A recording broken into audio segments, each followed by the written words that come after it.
और आपको बता दें, चुनाव पर अनुराग ठाकुर की दो टूक है। उन्होंने न्यूज 18 को इंटरव्यू दिया। उन्होंने कहा हिमाचल गुजरात में जीत पक्की होगी और इसी के साथ साथ उन्होंने कहा आम आदमी पार्टी की जमानत जब्त होगी और साथ ही यह भी कहा कि पीएम से गुजरात की जनता को स्नेह है।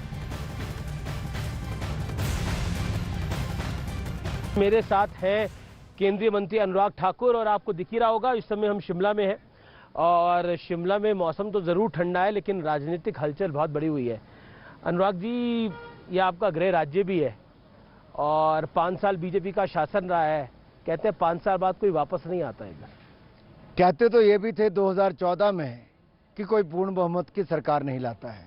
मोदी जी ने पूर्ण बहुमत की सरकार भी बनाई, शानदार तरीके से चलाई। 2019 के चुनाव आए तो सबने कहा अब तो नहीं आते, लेकिन मोदी जी की सरकार उससे ज़्यादा सीटें जीत कर आई। उत्तर प्रदेश, उत्तराखंड, मणिपुर, गोवा के चुनाव हुए, वहाँ पर भी सरकारें रिपीट नहीं होती थी। चारों जगह पर कमल खिला, फिर भारतीय जनता पार्टी की डबल इंजन की सरकारें बनी। अब हिमाचल और गुजरात की बारी है, फिर कमल खिलने की तैयारी है। आम आदमी पार्टी भी ताल ठोक रही है और उनको लगता है कि वो भी कुछ जलवा यहाँ पर बिखेर सकते हैं। 4 महीने पहले आम आदमी पार्टी की दुकान बंद हो चुकी है।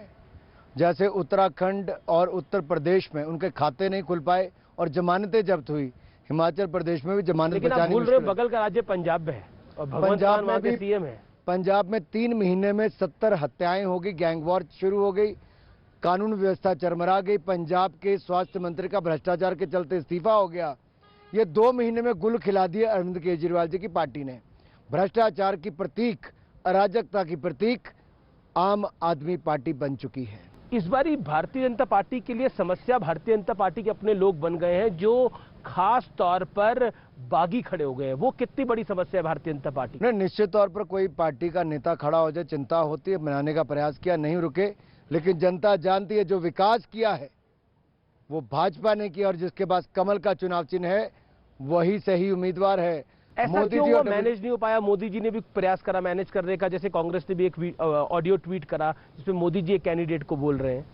देखिए, प्रयास हम कार्य करते हैं, सब चुनाव को हम ये नहीं देखते कौन क्या है, लेकिन प्रयास करते हैं कि हर किसी को रोका जाए, मनाया जाए। कोई नहीं मानता उस पर आप नहीं कर सकते, फिर आप अपने बात को आगे बढ़ाते हैं जी। जो लड़ रहे हैं 1 की बजाय 4 से ही कोई फर्क नहीं पड़ता। हमें अपने काम में विश्वास है और मैं आप पूरे विश्वास के साथ कहता हूं कि डबल इंजन की गाड़ी भाजपा संग पहाड़ी। मैं आपका एक रैली देख रहा था जिसमें आप थोड़ा इमोशनल भी हो गए, बड़ी हेडलाइन भी बनी। क्या कारण रहा इमोशनल होने का? 2017 में जब हम चुनाव लड़े जी, तो कुछ विधानसभा क्षेत्र ऐसे थे जहां पे हम लोग हारे, लेकिन जब मैं 2019 का लोकसभा का चुनाव लड़ा, उन्हीं विधानसभा से 29,000, 29,000, 28,000, 27,000 ऐसे लीड्स आई। तो 1.5 साल में जो हमारे कार्यकर्ताओं ने काम करके पार्टी को खड़ा किया, वो कार्यकर्ता और संगठन की ताकत दिखाती है। और इस चुनाव में भी वो कार्यकर्ता के चेहरे पे जो चमक थी, जोश था, मैं मन ही मन में सोच रहा था कि 2017 का बदला लेने के लिए ये सब तैयार हैं।